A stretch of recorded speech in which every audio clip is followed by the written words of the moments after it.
Mike and Pete are in the middle of hauling Pete's precious cargo of 8 rare tractors. You don't see too many road trains like this, so it's something to see.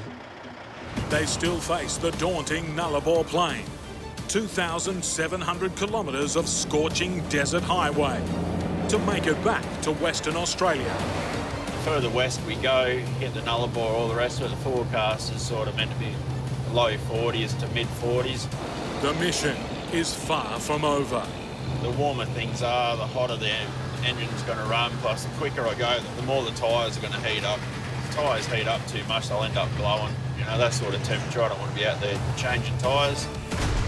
In a few hours, they'll be crossing the border into Western Australia, a state that has the toughest biosecurity rules in the country. The state produces $4.6 billion worth a year of grains such as wheat and barley. The tough rules are designed to prevent the crops from being wiped out by noxious weeds and pests. And as agricultural machines, the tractors will be prime targets for quarantine inspectors. If the tractors aren't squeaky clean, Pete could be facing fines of up to $50,000. It's not just the 2 days of lost travel that's at stake. There'll be a $500 bill for each of the 8 tractors if they have to be cleaned. At a final roadside check before the quarantine inspection station, Pete's anxiety levels continue to rise. It'll be very devastating. It'll be something very small or minuscule that they might pick up on. Pete gives the tyres a final forensic scrape for any tiny specks of dirt or plant life still on board. Well, Pete's been a bit thorough about things. You can't really blame him for that. Yeah, he just wants to get them across and get home, so do I.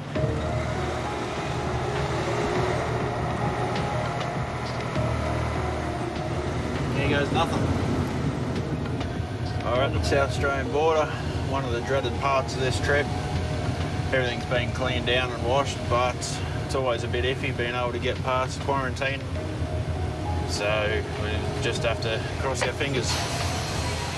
Good, how you going?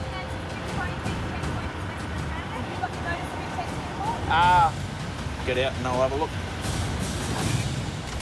Mike's load of 8 vintage tractors is a prime target for the eagle eyes of the quarantine inspector. I'd be lying if I wasn't concerned.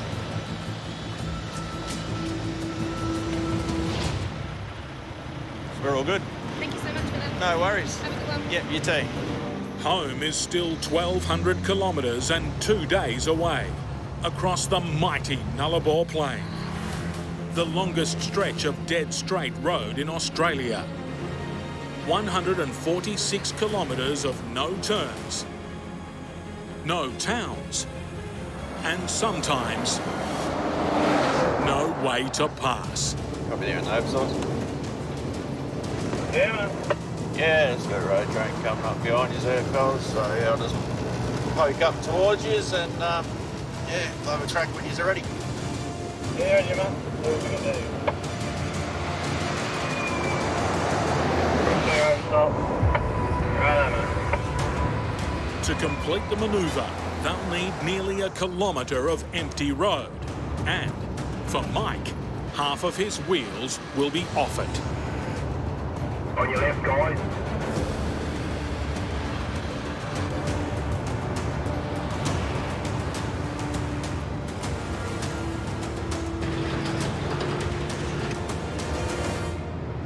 Thank you very much for that, mate.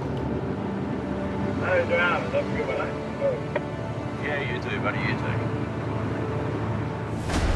On the Nullarbor Plain, Oh, got no speed to go around it quick. Mike faces a fallen tree and a blind bend. Can't see around it. He has a split decision to make. Hit the brakes and risk not stopping in time, Here goes nothing. or go round and hope there's no oncoming traffic. He makes it. Boss Pete, travelling behind, is relieved his precious cargo of 8 vintage tractors is safe. Dangerous where it is. Yeah, it's a prick of a spot. Finally, After 6 days and 3,260 kilometres, Mike and Pete's vintage tractor run is nearly over. Oh, not far out of home. The last little piece of this journey is going to be in the dark, but that's all right. They've made it to Wagen in Western Australia. We're home. Finally. We're home. And no damage was done, which is the main thing, which Yeah. is the whole... Yeah, that's the whole objective. Yeah. Yeah.